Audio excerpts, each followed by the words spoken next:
بسم الله الرحمن الرحيم. الحمد لله رب العالمين، والصلاة والسلام على سيدنا محمد وعلى آله وصحبه أجمعين. خۆشەویستان، سەلام و ڕەحمەت و بەرەکەتی خۆی گەورەتان لێبێت و جارێکتر لە بەرنامەی شیرینچا بە خزمەت ئێوەی بەڕێز و خۆشەویست گەیشتینەوە لە کەناڵی ئاسمانی پەیام لەم سروشتە جوانەی کوردستانی خۆشەویست و لەم باخە نازدارەیە و هەروەها لەم پاییزەیە کە بەرەو شەوانێکی دوور و درێژی پاییزە ڕۆین حەزەکەین ئەڵقەیەکی زۆر تایبەت یاخود دوو ئەڵقەی زۆر تایبەتتان پێشکەش بکەین کە ئەوانیش دەربارەی ئەوەی کە موسڵمان لە شەوانی پاییز و لە شەوانی زستان و بە تێکڕا شەوەکانی موسڵمانە بێت چۆن بێت، چۆن ئەم شەوانە زیندوو بکەینەوە، چۆن ئیستیسماری بکەین و بە بەرهەمی بێنین بۆ ڕۆژی قیامەتمان، چۆن بتوانین دەستکەوتێکی گەورە لەم شەوانەیە بۆ ڕۆژی قیامەتمان بەدەست بێنین. ئینشاءڵڵا خۆشحاڵم بۆی کە میوانەکانمان و هەروەها بەرنامەی ئەم دوو ئەڵقەیەمان جێگەی ڕەزامەندی خۆی گەورە و سوودی ئێوەی بەڕێز و خۆشەویست بێت. فەرموون.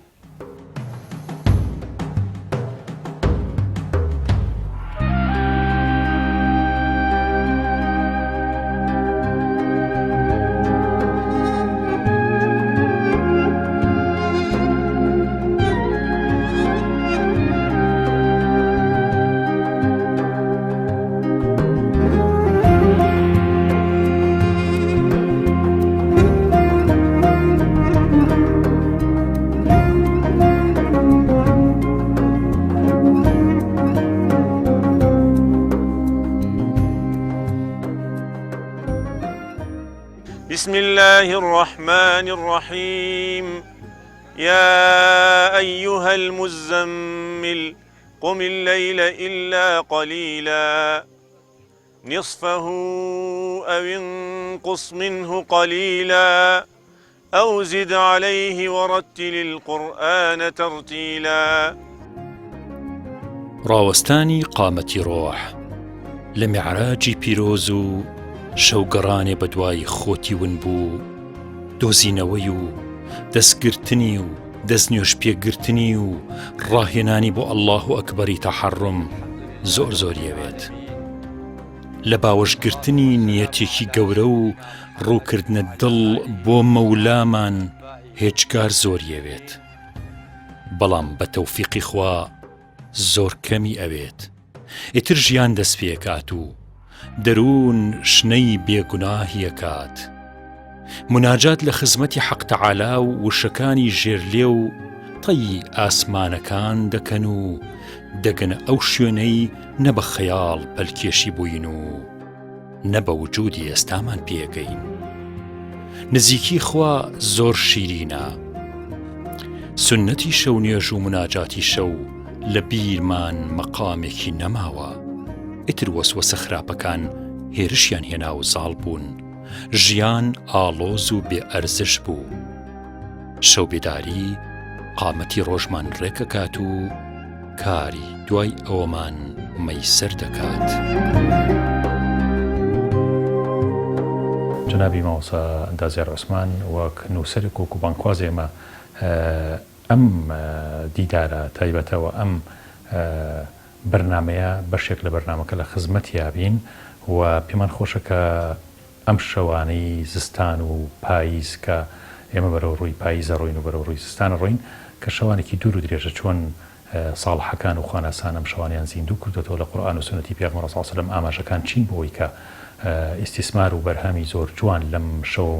گەورە و دوور و درێژانەیە بەرهەم بێنین بۆ قیامەتێکی دوور و درێژمان. مامۆستاگیان بەخێربێ بۆ بەرنامەی شیرینچا. زۆر سوپاسان دەکەم، یاخوا بەخێرن سەر چاومەنات. مامۆستاگیان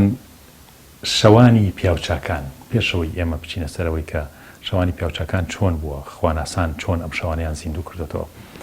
قورئان چۆن ئاماژە بە ئەم شەوانە ئەکا، چۆن بە ئاماژە بە ئەوە ئەکا کە موسڵمان ئاگای لەوە بێت کە خۆی گەورە ئەیبینێت، خۆی گەورە ڕقیبە بەسەریەوە، خۆی گەورە ئاگای لە هەموو حرەکەت و جوڵە و هەموو شتێکی هەیە، خەتەراتی دڵی هەیە پێشەوەی کە خەتەرەش بکات. بسم الله الحمد لله والصلاة والسلام على رسول الله. قورآنی پیرۆز تاکید دەکاتە سەر ئەو مەسەلەیە کە بۆ پەروەردەکردن هاتووە خۆی و بۆ ئامادەکردنی پێغەمبەر صلی الله علیه و سلم و ئەصحاب و بانخوازانیش بۆ ئەوەی کە ئینا سنلقی عەلەیکە قەولا ثەقیلا ئیش و کارێکی مەزنە بەچی ئامادەیەکا بووی بە عیبادەت بۆ وەسجود وەقتەریب لە ڕێی سوژدەوە لە ڕێی عیبادەتەوە لە ڕێی نوێژەوە لە ڕێی شۆ نوێژەوە ئەو کەسانە زیاتر نزیکە بنەوە لە خوا وایان لێت پەیوەندێکی بتەوانە بێ لەگەڵ خوا زیاتر تەفەکر و بیرەکەنەوە لە گەورەی و لە عەزەمەتی خوا جا ئەم مەسەلەی قورئان هەر لە ئەوڵەوە پێغەمبەر صلی الله علیه و سلم لەسەر پەروەردە کرد بە سوورەتی یا ئەیها المزەمل قم الليل إلا قليلا ئەم سوورەتە کە هاتە خوارەوە ئەڵێن دوای سوورەتی قەلەم هاتووتە خوارەوە ئیقرا هاتووتە خوارەوە ئیقرا بسم ربک الذی خلق دوای ئەوە هاتووتە خوارەوە هەر لە سەرەتاکانەوە کە سوورەتی ئیقرا هاتە خوارەوە وردە وردە بۆ ئامادەکردنی پێغەمبەر صلی الله علیه و سلم بۆ ئەو ئیشە ئەفەرمێ هەستە شەو نوێژ بکە ئەم هەستە شەو نوێژ بکە پێغەمبەر صلی الله علیه و سلم هەستە فعلا شەو نوێژی کرد دوای ئەوە ئەصحابیش کە زانیان ئەیان کرد ئەمە هەر لە مەکەیە هەر لە مەکە ساڵێکی خایە دوای ساڵەکە کە پێغەمبەر صلی الله علیه و سلم ئەوەنە عیبادەتیە کرد پێی مبارەکی طلۆقیە کرد و مانوو ئەبوو خوای گەورە فەرمی إن ربك يعلم أنك تقوم أدنى من ثلثي الليل ونصفه وثلثه وطائفة من الذين معك ئەفەرمێ خوای گەورە ئەزانێ کە ئێوە ئەکەن دیارە پێغەمبەر صلی الله علیه و سلم ئەزانێ کە خوا ئەیزانێ و ئەیبینێ بەڵام بۆ ئەم تەئکیدە ئەکا چونکە هەموو ئیشکردن و هەستانێک خوای گەورە کە فەرمێ وقل اعملوا فسيرى الله عملكم ورسوله والمؤمنون ثم تردون إلى عالم الغيب والشهادة فينبئكم بما كنتم تعملون يعني إيشكن وبزانن خواتان بيني ئێمە هەموو زانین کە خوا سەمیع بەسیرە بەڵام ئەمە ئەبێ بێ بە حاڵتیامانە ئێمە نەبووە بە حاڵتیامان وەکو دکتۆرێک کەسێکە چێ بۆ لای ئەڵێ جگەرەمە خۆ خراپە بۆ سەحەتە بی خۆی ئەتکوژێ کەچی لە هەمان کاتە دکتۆر خۆی جگەراخۆ ئەو زانینە یەقینەی دکتۆر نەبووە بە حاڵتیا کە خۆی واز لە جگەرە بێنێ بڕوادارانی شوایان لێ مسلمانی شوای لێ ینی معلوماتێک ئەزانێ خوا ئەی سەمیع بەسیرە بەڵام عالمی غیب و شەهادێ بەڵام ئەمە ڕەنگی ناوەتۆتیا کە ئەم کەسە دەست بگێڕێتەوە لە خراپە کە ئەم کەسە وریای خۆی بێ ئیش بکە هەوڵ بە ئێمە بۆ خاو خلیچین بۆ هەڵناسین بۆ شۆنێر بۆ عیبادەتەکانمان وەکو پێویستنێ بەعام لەبەرەوەی ناژین لەگەڵەوەی کە تۆ خوا ئەتبینێ بۆ پێغەمبەری خوا عەرزەکرێ ئەو ئاەتێکی جناب ئاماژەت پێ کرد وقل اعملوا فسيرى الله عملكم باشە باسی عملە ینی خوا ئەوێت ئێمە يعني كمترين قول وزورترين عمل مالك والله ايش كان شو بو ايمان وعملي صالح ايمانك هر بروتي بچي اسلمه كارو كردوي تشاك كارو كردوي تشاك برزيكاتو انسان بات بيشه لا والعصر ان الانسان لفي خسر الا الذين امنوا وعملوا الصالحات اما لهم الا خسر ايمان وعملي صالح امر بچاکە و نەهی لە خراپ و سەبر گرتن یعنی ئەمانە ضروراتێکن کە قورئان تاکید دەکاتە سەری مەبەستم ئەم نقطەیە جارێکی تر تاکید دەکاتەوە سەری قورئان ئەفەرمێ وتەوەکەل علی العزیز الرحیم پشت ببەسە بۆ خوای کە عزیز و ڕەحیمە چی بۆ عەرزەکە لە چییە الذی یەراکە حینە تەقوم ئەو خوای کە تۆ ئەبینێ کاتێ شەو نوێژەکەی کاتێ شەو نوێژەکە لە ماڵەوە یا لە مزگەوتا بەتەنیا و تاریکە و گڵۆب نییە خوا دەبینێ محەممەد وتقلبك في الساجن كات لقال نوش خواناني شان نوجكي رنگا فتيليكي زيتيان داغرسان بي حرت بيني عقايلتا انه هو السميع العليم سو تاكيداته خوا سميع عليما اما مساله زور زور مهمه ايما براستي كاركين لسري بو كتابي او دتبينيش ونوسي نموني زور ما باس كردوا قران تاكيد كان نكهر اتبينه يعلموا بزانا أن الله يعلم ما في أنفسكم فاحذروا بزان خوا أزانت شي لنا ونفستانا لنا وناقتانا عقاتنا لخوتان به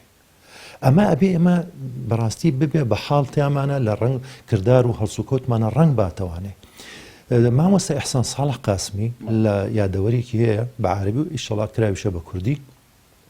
خريكن لواتشت شاب كرابي باس يكال قشتي لقل بيامكاني نورا كبيلين سفيري بيامكاني نور الله چون بولاي دكتورك بناوي إدريس حاجي داود لموصل وتي مرة لعيادك چون بولاي بيك وچين بولاي بياوك حزكا بتبيني وتم كي ناسم وتينا ايه چي اما وتي اما گنج اما كسيكا هاتو بطاقي بري ولا عيادكمو دواي كسري هاتو دجولان فرمو چيتا وتي هيچم نيه ئەی بتاقە بۆ بڕیەوە هاتووە ژووریا وتی وەڵا ڕاستپاردەیەکم پێت بڵێم وتم فەرموو وتی ئەم شەو لە شەو نوێژە فڵان سوورەتن نەخوێن وتم بۆ تۆ چی چوزانی وتی من گەنج بووم کاتێک کە زۆر عاشقی ئامۆزایەکم بووم تا دەرەجەی شێت و شەیدای بووم برادەرێ وتی تۆ وەڵی پێم باشە بێ بۆ مەجلیسی ئەو زانایە لەوێ وتارە و زیکر و ئەم شتانە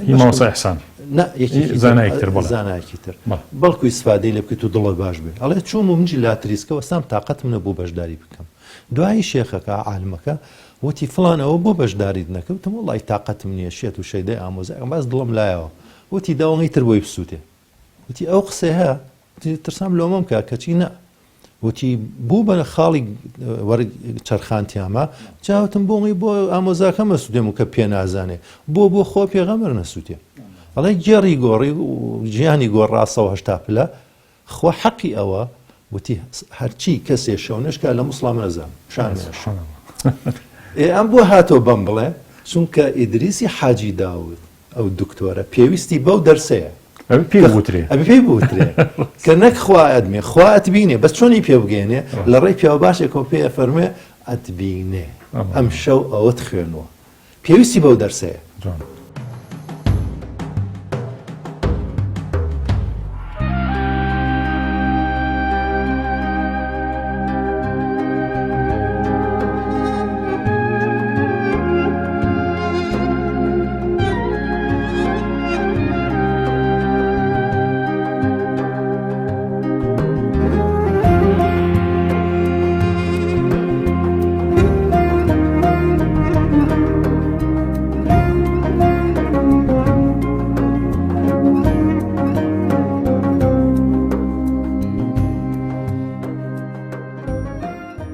کاک حاجی جەزا جەنابتان چەند ساڵێکە لەم باخەیە ئیشەکەن و کارەکەن و لە سلێمانی ژیانە بەنەسەر بەڵام ڕۆژە خۆشەکانی ژیانتانەوەیە کە یەنە ناو ئەم باخەتان و خزمەتەکەن لێرەیەوە ئیشی تیاکەن حەزەکەم باسیەوە بە بکەیت کە تۆ شەوێک ئەمێنیتەوە لەم باخەیە کە دەست لەناو ئەو دار و درەختانایە چەندێک هەست بە تەسبیحاتی ئەم دار و درەختاناکەی چەندێک نوێژێک کە لێرە ئەیکەیت چێژی زیاتر لێبینیت یان زیاتر دڵت ئیسراحەتەکە لەوەی کە لە سلێمانیابی وڵی لە ڕاستی ئێرە بۆ خۆی هەم مرتاحیەتێکە کەیتە ئێرەیت ئینسان جەوێکی ساف وەرەگرێ و لە ڕووی نوێشکردنیشەوە زیاتر ئینسان مرتا هەست بە واجبەی لەسەرشانێتی جێبەجێ کردو و دوای ئینسانش تەمان وڵا زۆر مرتاحتری تا شار لە هەموو ڕوویەکەوە ئینجا نەخوات لە ڕووی عیبادەتەوە زیاتر ئینسان مرتاحە وەختێک کە لەگەڵ درەختەکانە کە گەورە ئابن کەسێک کە دەستی زۆر تیاابێت زۆر درەخت و گوڵ و ئەو شتانی کە ناشتوێتی کە لە ناویا بێت چونکە خۆشیەوێت ئەویش خۆشەویستی بۆ دەرەبڕێ ینی هەست بە گەورەبوونیانەکەی هەست بە خۆشەویستیانەکەی یەکیان لاوازیکی پێوە دیار بێ وەکو چۆن مناڵێک ئەلاوێنی ئاوا هەست ناکەی ئاوا درەختەکانە لاوێنی هەست ناکەی ئاوا خۆش دەوێن لە ڕاستە خۆی تۆ ئەگەر دیقەت بێ ئینسان چۆن خوا مناڵێکی پێبەخشەگە هەر نەی بێت لە فرەکەمە دیقەتی ئەو دار و درەختای بەڕاستی کە ڕۆژ بە ڕۆژ گەورە بێ چۆن خۆشەویستی مناڵ دڵتای خۆشەویستی ئەو درەختەی ژواچێت دڵتە و هەر دایمن دیقەتی تێری نەخۆی بەتایبەت ئەو کەسانی کە حەزیان لە باخ و دارەوە من بۆ خۆم قەت بێتاقەت نیم لێرە و بگرە ئەگەر ڕۆژێک لێرە بم قەت هەست بە نامرتاحیش ناکەم و زۆریشم پێ خۆشە ئێرە دیارە شەو ئەگەر باسی کارەکانی شەو بکەین دەبێ باسی تەوزیعکردنی دابەشکردنی کاتەکانیش بکەین چکە شەو بەشێکی گرنگە لە ژیانی هەموو مرۆڤێک بە تایبەتی موسڵمان چونکە موسڵمان لە شەوە پەروەردەی خۆیەکات لە شەوە خۆی پێگەێنێت و بە ڕۆژە ئەیکا بەکار و پێشکەش بە خەڵکی ئەکات ئەلبەتە شەو زۆر گرنگە بە تایبەتی ئەو عیباداتانی کەوا تێیدا ئەکرێن ئێمە لە قورئانی کەریم لە سونەی پێغەمبەر صلی الله علیه وسلم زۆر باسی شەومان بۆ کراوەکەوە حتا لە هەندێک لە زاناکانمان پێیان وایەکەوە شەو نوێژ وەکو لە مەذهبی ئیمامی ئەبوو حەنیفە وایە واجبە ئەگەر دوور کاتیش بێ واجبە بکرێ بە لەگەڵ وترە لەبەرەوە بەڵێ لەوێ واجبە یعنی فەرز نییە بەڵام واجبە لە ئەخلای خۆمان سونەی مؤەکەدەیە یعنی ئەوەیەکەوە پێغەمبەر صلی الله علیه وسلم بەردەوام کردوێت و قەت شەوێک نەبووە بێ نوێژی شەو بخەوێت یان بانی بکاتەوە ئەوەندەی کەوا من لە ناو پەیامەکانی نورەوە لە ژیان و گوزەرانی مامۆستا بەدیع الزەمان سەعیدی نورسی کە دراسەم کردووە دەبینم کەوا مامۆستا شەو ڕۆژی بگرە هەموو ژیانی تەرخان کردو بۆ ئیسلام توانم بڵێم نمونەیشی نیە لەم سەردەمەیە چونکە ئەگەر باسی ئەوە بکەن کە بڵێن بزانی شەو چی کردووە ئەبێ بڵێن شەو لەکوێ بووە ئەم پیاوە شەوان لەکوێ بووە دیارە لەوەتی کە مامۆستا لە 9 ساڵی و بە دواوە کەماڵی باوکی بەجێهێشت و هاتۆتە دەرەوە ئێتر نەگوندەکەی خۆی دیوە نەدایکی خۆی دیوە نەباوکی خۆی دیوە نەکە سوکاری خۆی دیوە ئەم مامۆستایە یان لە ناو حوجرەکان نبووە دەرسی خوێندەوە یان دەرسی وتوەتەوە وەکو لە خوڕخوڕ و لەوان یان لە بەرەکانی جەنگدا بووە لە ناو سەنگەرەکان نبووە یان لە ئەدیلی و ئەسیری و دەست بەسەریا بووە یان کە گەڕاوەتەوە ناو وڵات لە سجنەکانە لە ناو ژوورە تاریک و ساردەکانی زستاندا کە جەستەیەکی زەبوو لاواز و هەژاریشی هەبووە یان دەست بەسەر بوو لە لادێ دوورەکانە ویان لە ئاوەدانیە دوورەکانە کە هیچ ئاوەدانێکی تێدا نەبووەکەوە بە ئەو ئاشنا بێت هەمووی بەنسبەت ئەوە غەریبە بووە لە کاتیشەکە بەتەنیا ژیاوە ینی ژیانی هەمووی نەخێزانی هەبووە خێزانی نەبووە خانوویەکی نەبووە لە ژیانە لە خانووی خۆیان نەخەوتووە لە ناو ماڵ و مناڵیان نەخەوتووە لە ناو کەسوکاری خۆیان نەبووە خواردنێکی گەرم و گوڕ و حازری نەخواردووە ئەم پیاوە لە سەرەتای ژیانەوە هەتا ئەو ڕۆژەش تەنانەت لە ناو ئۆتێلیشا وەفات دەکات دوای وەفاتیشی هەر نایڵن لە ناو قەبرەکە ئیسراحەت بکە دوای چەند مانگێک گۆڕەکەی لە گۆڕەکەی دەری دەهێنەوەی بن بۆ شوێنێکی نەزانراوە لەبەرەوە ینی گرنگە کە پێشەوەی بزانینکەوە ئەم پیاوە چۆن ژیاوە لەکوێ ژیاوە لە ناو ئورمانفاکانیشە ینی زۆربەی لە خانوێکە بووەکەوە چاودێری لەسەر بووەوەیان مراقبەیەکی زۆر تونند و تیش کراوەیان هێشتۆ خەڵک ڕوا بۆ لای ئەویش یان لە سەر شاخەکان بووە لە ناو کەپرێکا بۆیان لە سەردارێک تەختێکیان بۆ دروست کردووە زۆربەی کاتەکانی بۆ جۆرە بە شاو بەسەر بدووە بە تایبەتی شەوە ساردەکان کە مامۆستا وەکو لە بیرەوەریەکانە باسەکرێ شەوی تر خەوی لێ ئەزرا بێ تااقەتە بوو ئەهات جگە لە خوڕەی ئاوەکە و یان دڵۆپە بارانەکان و یان گەڵای دارەکە کە ئەچوە لە سەری دانیشت ئاشنایەتی لەگەڵ هیچ شتێکی کیان نەبوو مامۆستا بۆ شێوە ژیاوە چونکە هەموو ژیانی تەرخان کرد بۆ خزمەتی ئیسلام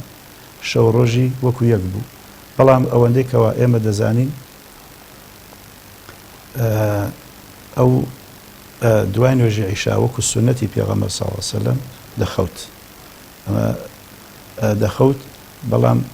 لە نیوە شەو بە دواوە هەڵدەستا عیبادەتی دەکرد هەتا بەیانی دەستی کرد بە نوێژکردن نوێژیە کرد دوایی تەسبیحات و ئەورادی هەبوو تەسبیحاتەکانی جەوشێنی ئەخوێن زۆربەی شەوەکان زۆر جار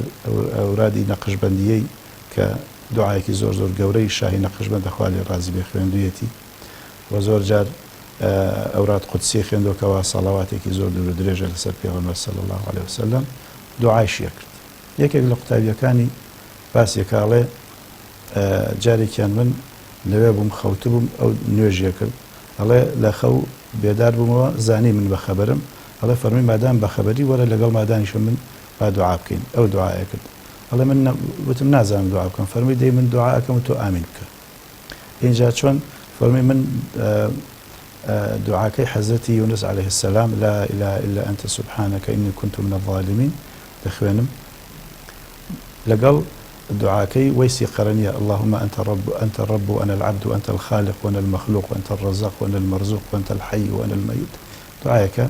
كشوانا فرمي من بمدو دعايا تقدم لدرجاء رحمة إخوة بوا درجاء كان رحمة إخوة بس إخوة ما كانوا دعاء كان دس بيكم إنجا بەو شێوەیە هەموو شێوەیەک ئەمەی کردووە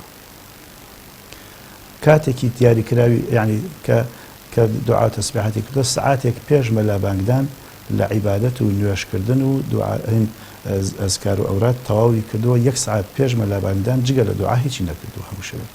1 سعات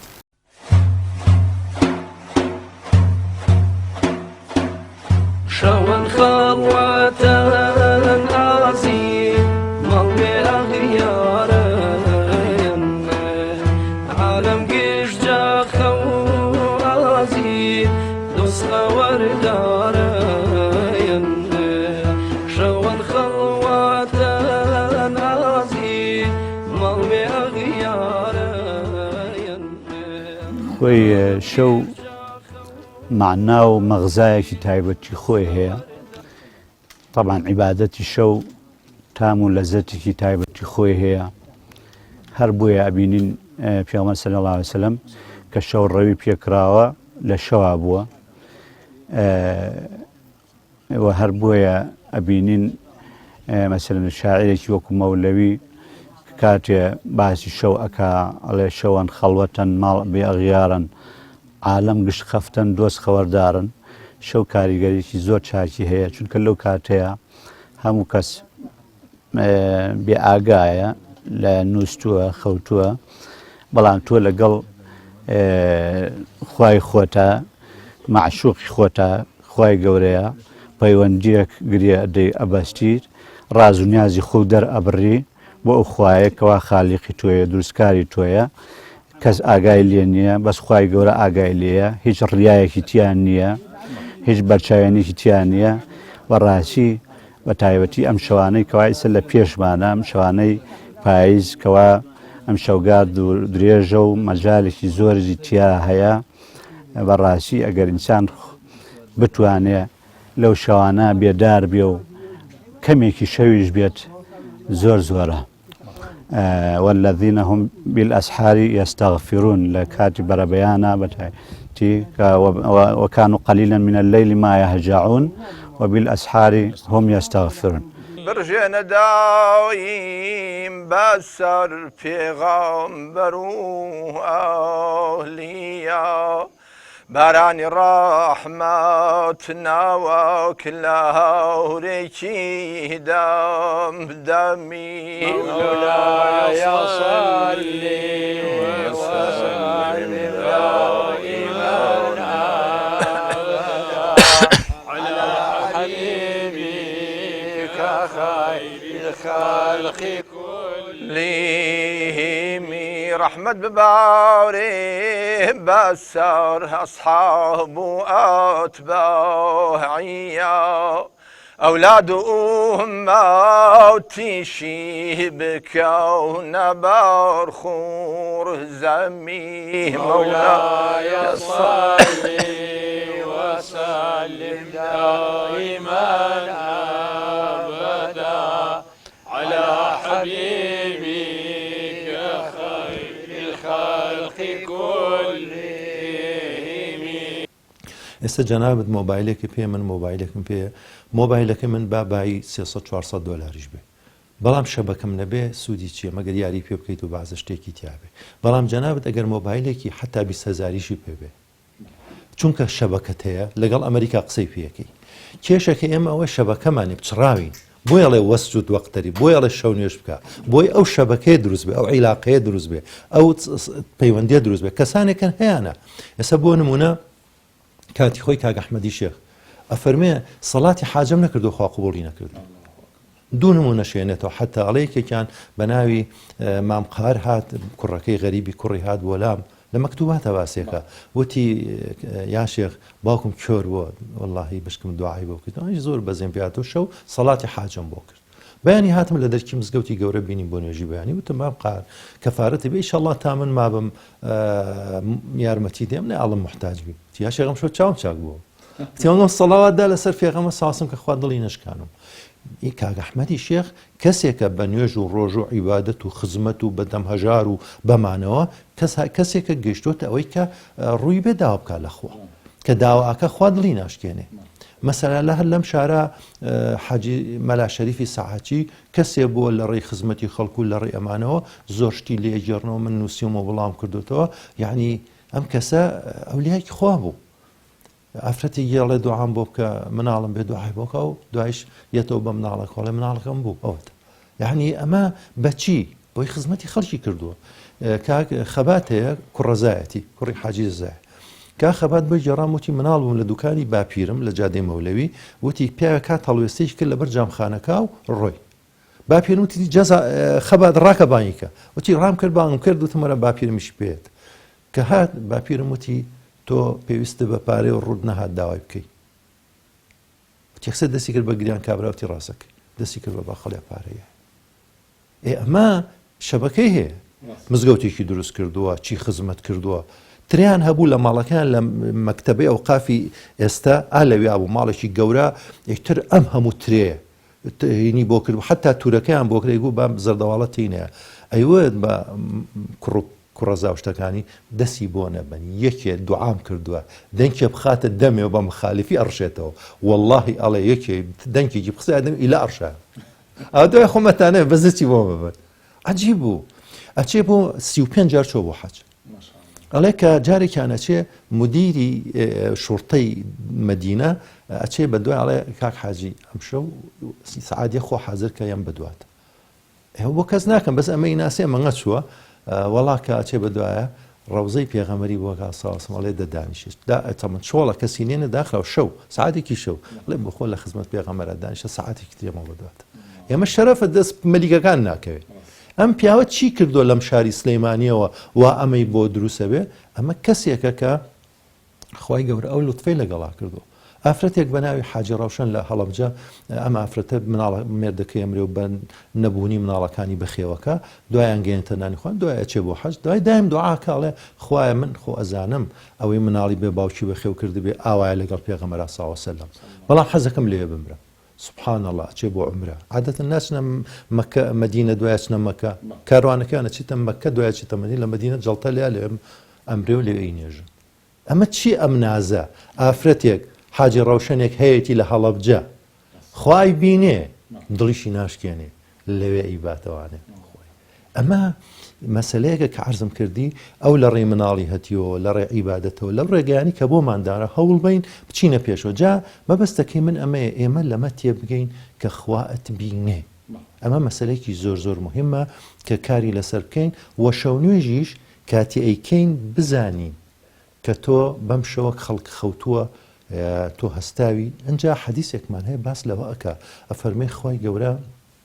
لە شەوی لە ئێوارەی عەرەفات هەیەتە ئاسمانی دنیا بە مەلایکەتەکانی فەرمی یوباهی بیهم المەلایکە ها عەبدی چۆنمە ئێوەتان و دروستیان مەکەن ئەمانە خوێنە ڕژنەها چۆن هاتوون و داواکەن ئەفەرمێ کەسێکیش لەگەڵ کۆمەڵێکە ئەچێ بۆ سەفەر هەموو کە لایە لە هیلاکیە ئەخەون یەکێ نەبێ لە بەرخوا هەڵەسێ زاڵەوێ بەسەر خەوەکەی خۆیان خوای گەورە یوباهی بیه المەلایکە ئەها مەلایکەتە عەبدی چۆنمەیە خەوەکەی خۆی وازنێنێ لەو هەموو هیلاکیە هاتۆ پەرستچەکە یان پیاوێک لەگەڵ خێزانەکەیان خەوتووە ماڵێکی خۆش و گرم و لەگەڵ خێزانی خۆیان کەچی هەڵەسێ جێگاکەی بەجێڵێ لەبەر خوا شەو نوێژەکە خوای گەورە یوباهی بیه المەلایکە یان کەسانی ڕۆژێک چەند سەحابەیەک لە مزگەوت تا بوو نوێژی ئێوارەیان کرد پێغەمبەر ساسم تڕۆشتەوە و دوای کاسێکە هەر دانیشتون بۆچی دانیشتون وتیان چاوەڕێی نوێژی عیشاکەن فەرمووی خوای گەورە یوباهی بکم المەلایکە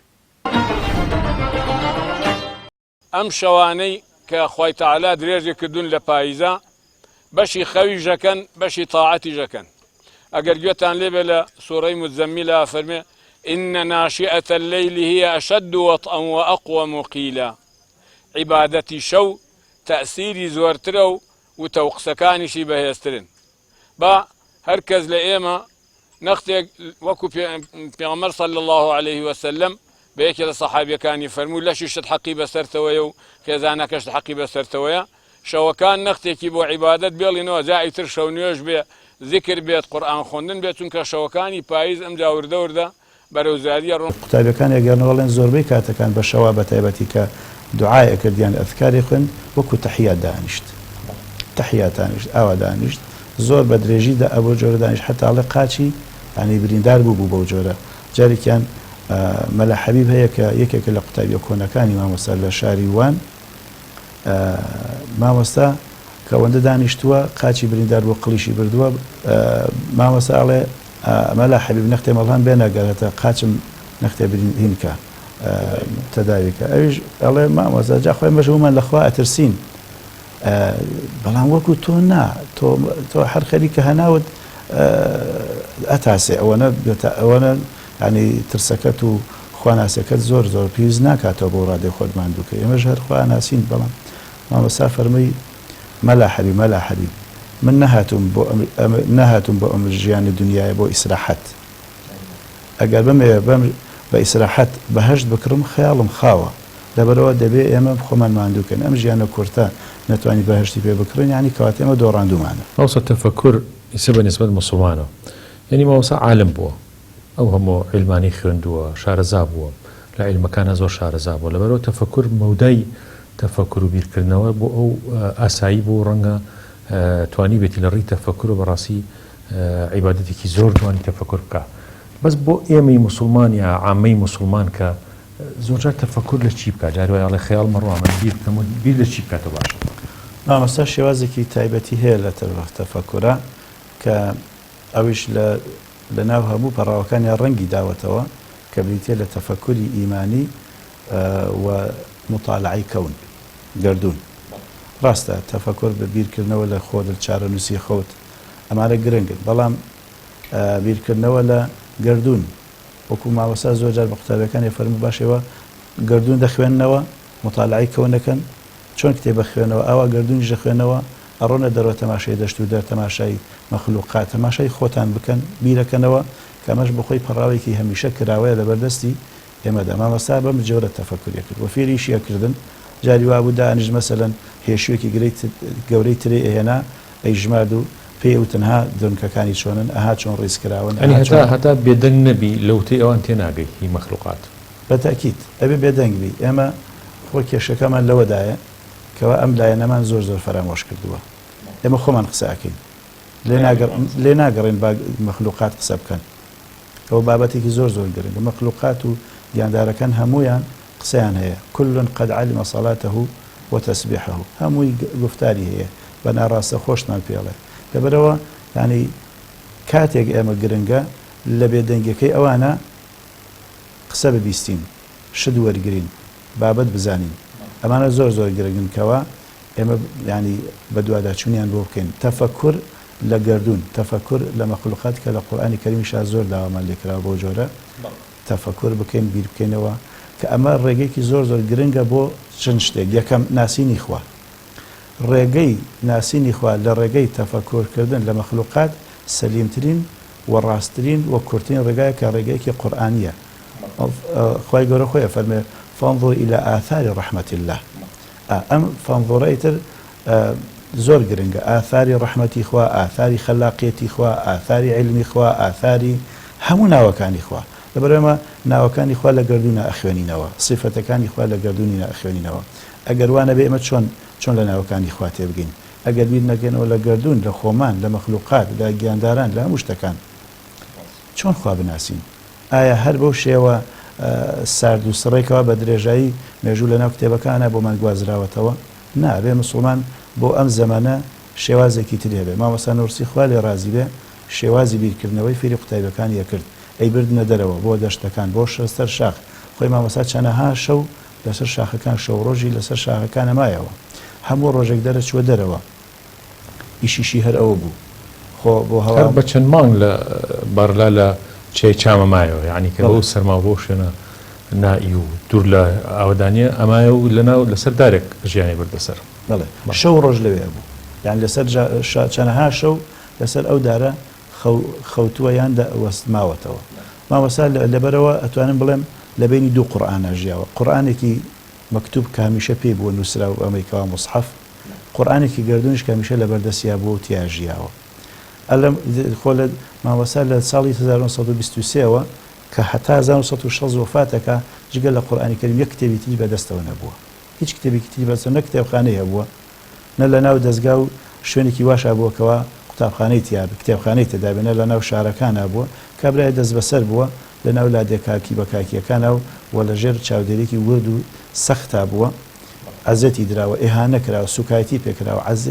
بە هەموو شێوەیەک ئێهانەی ڕوحی کراوە ژەهر خوار کراوە حەڤە جار شەهر خوار کراوە لەبەرەوە ئەنی ئەم پیاوە هەموو هاوڕێیەکی ئەم پیاوە قورئانی کەریم بووە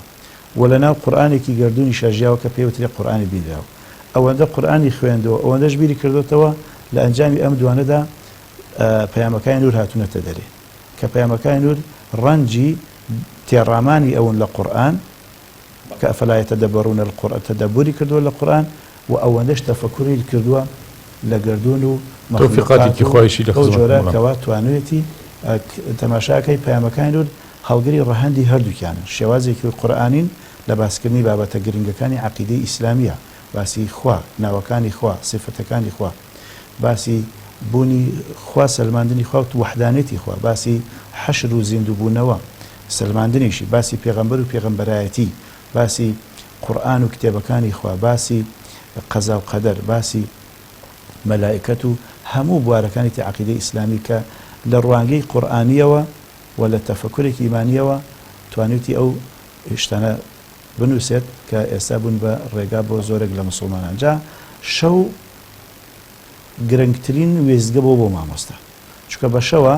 یعنی کاتێکەوە تاریکایی دادێت کاتێکەوە بە تایبەتی تاریک بێ و سارد بێ و ئەو وڵاتش کەوتی ژیاوە زۆر سارد بوو مامۆستاش کەسێکی جەستە لاواز بووە لەبەرەوە کە ئەو بە بێنازیەش لەو شوێنانەدا ژیاوە ینی بەڕاستی توانێتی بە ئیمان بە عیبادەت خۆی گەرم کاتەوە وەز چەندەها جار مامۆستا خۆی ئەفەرمێ من ینی کە لاشەم نەخۆش بووە ویان بۆ نمونە برسی بووە یان بێناز بووە یان بە ئەمانە بووە لە هەموو حاڵەتەکانە تەماشاکەی ئاەتێکی قورئانی فریایەکەوێ و ڕزگاریەکەوە ئەکات لەو میحنەتە. پیا کاتە لای حەسەنی بەسری وتی زۆر هەوڵەیەم و خەم و هەستم بۆ شەونێژ ناتوانم وتی کۆت و پەیوەندی گوناهەکانی ڕۆژ دەنایڵێ شەو هەستی ئەی تەمان کەسێک بە ڕۆژ گوناه بکە مامۆستا ڕێبوار عەلی هاتە ئێرە 2 ساڵ لەمەوە پێش بۆ سەرخۆشی وەفاتی خێزانم ئەوەی گێڕایەوە ساعت تقریبا 11 شەویش بوو لێرە بوون وتی مامۆستا شەماڵ چوون بۆ ماڵیان کە چوون بۆ ماڵیان هەر خۆی لە ماڵ بوو کۆمەڵی قسەی خۆشمان کرد ئەوسا ئەو مدیری تەلەڤیزۆن بوو وتی مامۆستا شەماڵ فەرمووی ڕێبوار ئەگەر شەوێ بە خزمەتی پێغەمبەری خوا نەگەم ئەزانم ئەو ڕۆژە گوناحێکم کردووە یعنی ئەمەیە کاتێک کە گوناحەکە مەحرومە بێ لەوە مەحرومە بێ لە شەونێژ مەحرومە بێ لە لەزەتی عیبادەت لەبەرەوە گوناهەکانی ڕۆژە کە ناڵێ ئەوە بکە چونکە چاکە جەزاکەوێت چاکەی تری بەدوایە خراپەش ئیتر ئەیگرێ و خراپی تری بەدوایە لەبەرەوە کێشەی ئێمە یەکەمیان ئەوەیە کە بە ڕۆژ ئەگەر خوا نەخواستە گوناه بکەین گوناهەکە وا کە شەونێژ نەکەین ئەنجا ئەمەی کە ئێستا عەولەمە هێناوێتی ئاراوە لە ئەنتەرنێت و لە سەتەلایت و لە شتانە بەڕاستی کارێکی کردو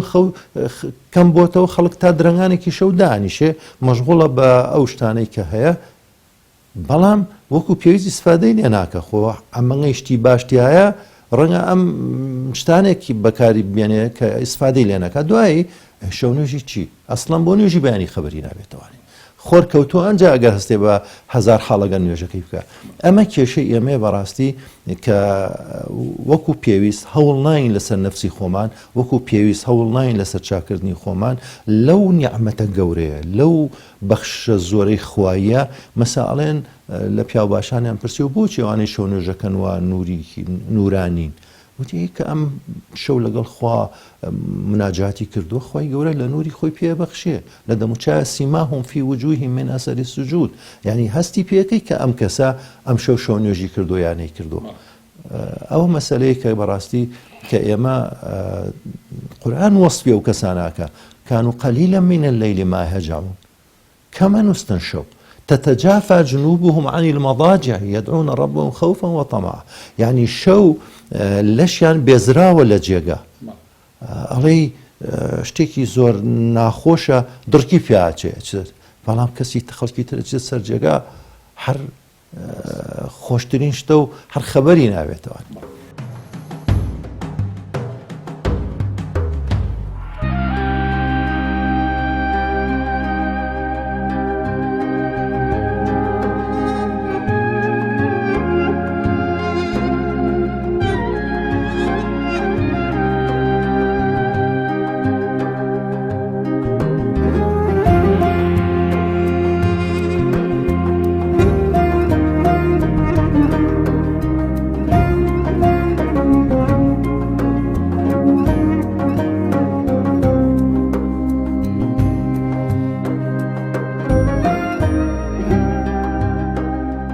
يعني كهو أم نمونانا كأبيني شحنة بيتو فعلا أما هيتش تبوخا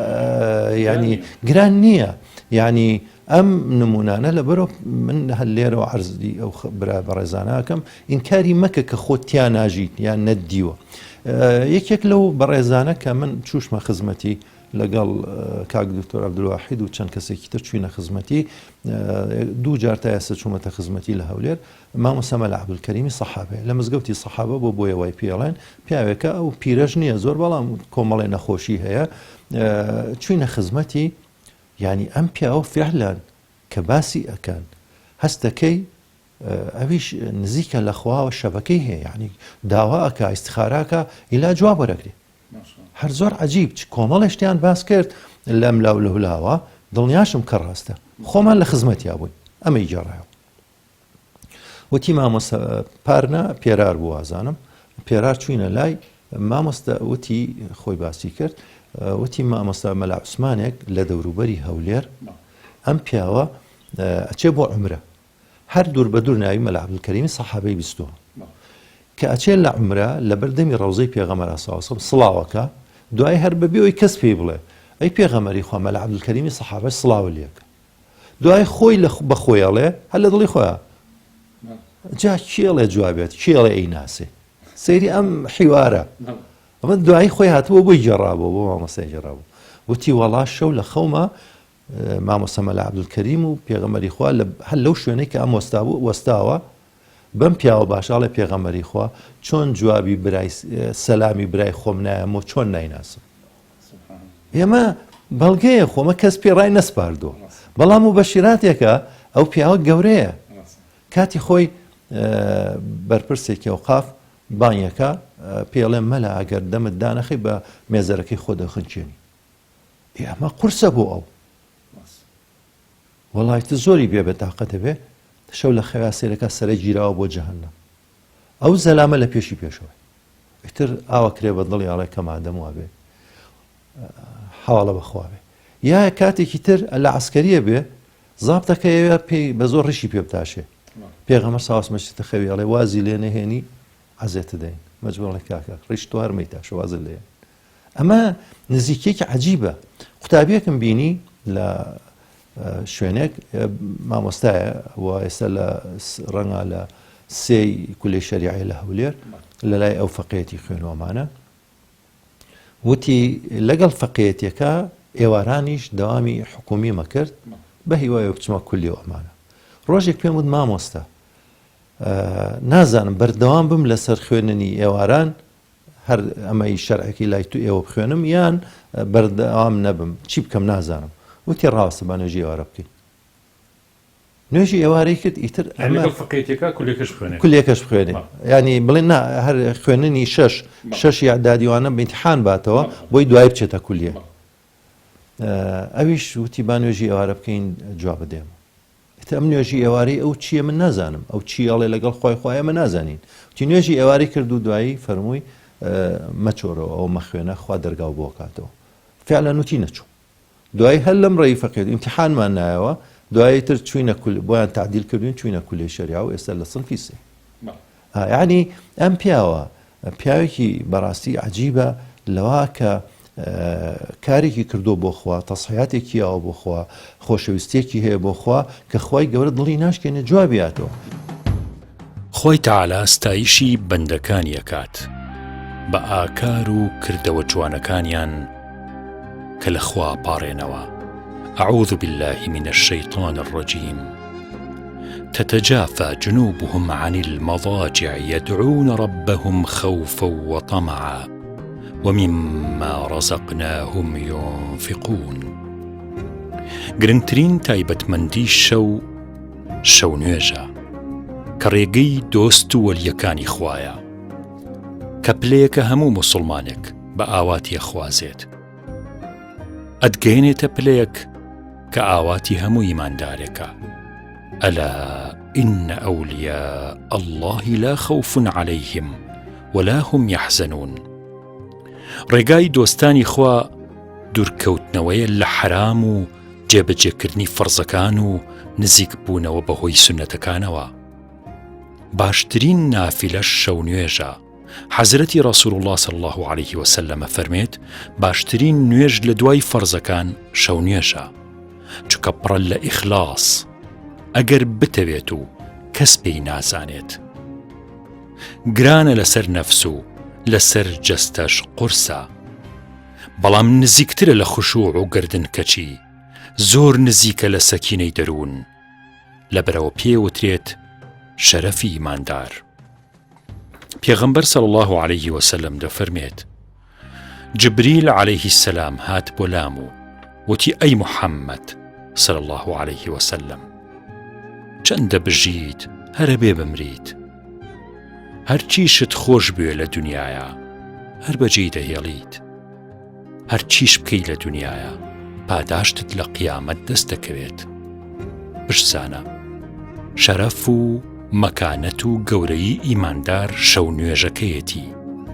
عیزەتی ئیمانداریش سەربەرزی و داوانەکردنێتی لە خەڵکی.